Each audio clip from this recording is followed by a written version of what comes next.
प्रश्न नंबर 4 है 0.99999 और इसका अपने को मान ज्ञात करना है। तो देखो इसको हम लिखेंगे x के बराबर, x के बराबर इसको ये भी तो लिख सकते हैं कि 999 यानी 9 की क्या हो रही है, पुनरावृत्ति हो रही है, तो इसको लिखेंगे 9 का बार। 999 की क्या हो रही है, पुनरावृत्ति हो रही है, तो इसको 9 का बार भी लिख सकते हैं। इसका मतलब ये है इस बार का मतलब इस 9 की क्या हो रही है, पुनरावृत्ति हो रही है। तो इसको क्या लिखेंगे, 9 की पुनरावृत्ति हो रही है तो कितना 0.9 का बार। अब देखो इसको लिखना है पी बटा क्यू में, इसको लिखना है पी बटा क्यू रूप में। यदि बिना बार वाला होता जैसे ये है या 0.75 या 3.57 ऐसी संख्याएं होती और इनको हम बोलते कि पी बटा क्यू रूप में लिखना है, तो कैसे लिखते हैं, इकाई की साइड से देखते कितनी संख्या छोड़ के पॉइंट है, तो इसमें एक संख्या छोटी पॉइंट है तो कितना जीरो लगाते, पॉइंट हटाते और 1 0। इकाई की साइड से दो संख्या छोड़ के पॉइंट है, पॉइंट हटाते 2 0। इकाई की साइड से दो संख्या छोड़ पॉइंट है, पॉइंट हटाते और 2 0। और ये क्या हो गया, पी बटा क्यू रूप हो गया। लेकिन जब किसी संख्या की पुनरावृत्ति हो रही है या किसी संख्या के ऊपर बार लगा हुआ हो तो उसको पी बटा क्यू रूप में कैसे चेंज करेंगे। तो ये दे रखा x बराबर 0.99, तो इसको ये भी तो लिख सकते हैं कि 0.9 का बार। तो हल करो, इसको पी बटा क्यू रूप में लिखना है। तो पी बटा क्यू रूप में रखने के लिए जब बार हो और इसको अपने को पी बटा क्यू रूप में लिखना हो तो अपने को पहले दो समीकरण लाने पड़ेंगे, दोनों समीकरणों की क्या करनी पड़ेगी बाकी।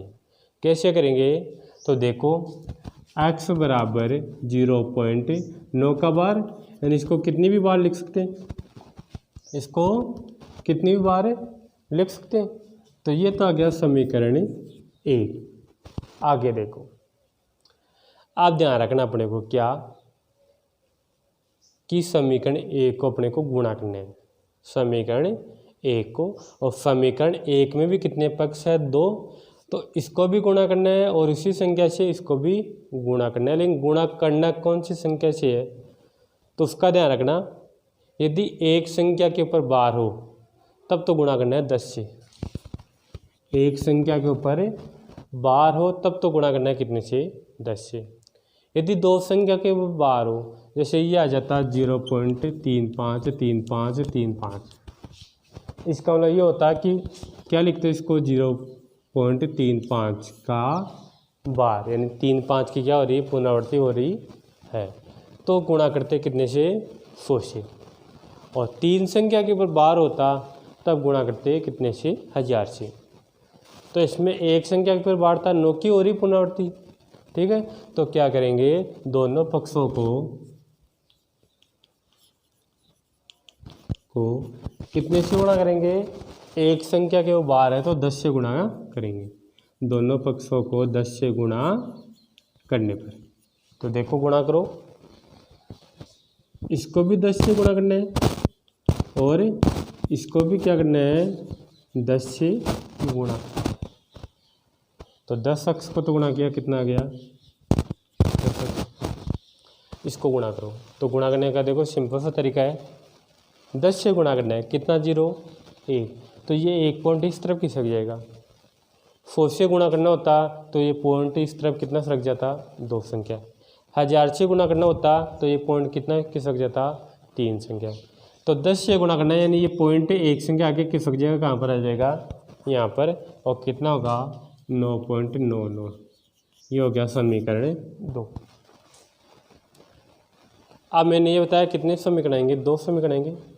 2 समीकरण आने के बाद उनकी बाकी करनी है, घटाना है, किसमें, 2 में से समीकरण 1 को।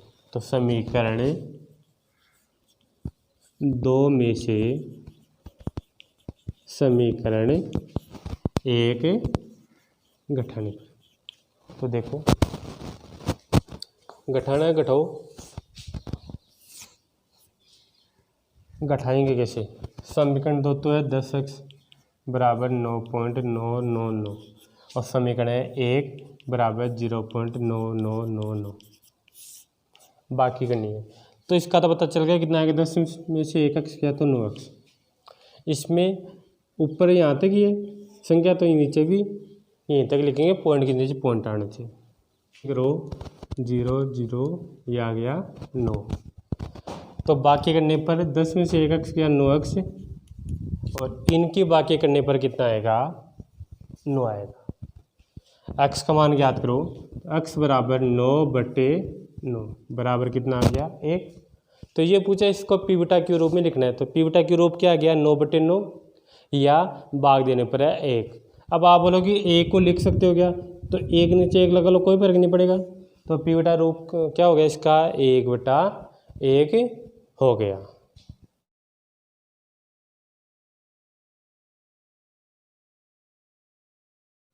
हाँ, छठा प्रश्न अपने को उदाहरण देना है। छठे प्रश्न में क्या देना है? उदाहरण देना है। किसका उदाहरण देना है? कि ऐसी संख्या का उदाहरण देना जो क्या पी बटा क्यू रूप में हो, लेकिन साथ में शर्त दे रखी। शर्त क्या है? कि इसमें ए के अलावा कोई उभयनिष्ठ गुणनखंड नहीं होना चाहिए। जो क्यू है उसमें क्या नहीं होना चाहिए? ए के अलावा कोई उभयनिष्ठ गुणनखंड नहीं होना चाहिए और साथ में शांत भी होना चाहिए। ऐसी संख्या को उदाहरण देना है, ऐसी संख्या लिखनी जो किसमें हो? पी बटा क्यू रूप में हो।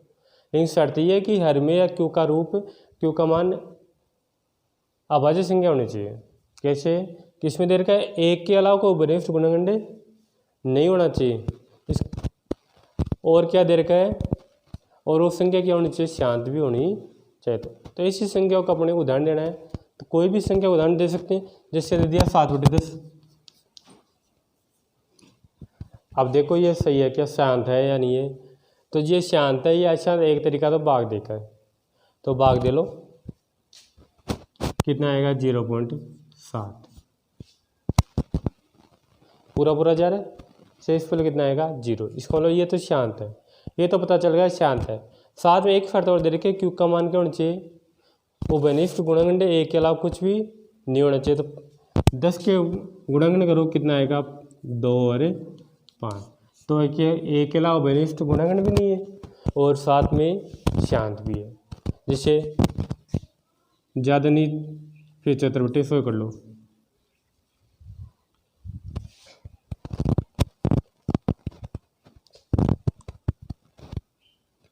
पिछहत्तर बटा 100 कर लो, ठीक है, या 75/10 कर लो। कितना कर लो? 75/10 कर लो। तो देखो कितना आएगा? 7.5। देखो भाग देने पर शेषफल 0 आ रहा है, इसका मतलब शांत है। नीचे 10 है, टुकड़े करो तो 2 और 5 ही है। वो कोई उभयनिष्ठ एक के अलावा कोई उभयनिष्ठ गुणनखंड नहीं है। तो इससे अपने को उदाहरण देने के साथ शांत भी होना चाहिए और जो नीचे क्यू का मान है इसके जो टुकड़े करो तो उसमें कोई उभयनिष्ठ गुणनखंड भी नहीं आना चाहिए।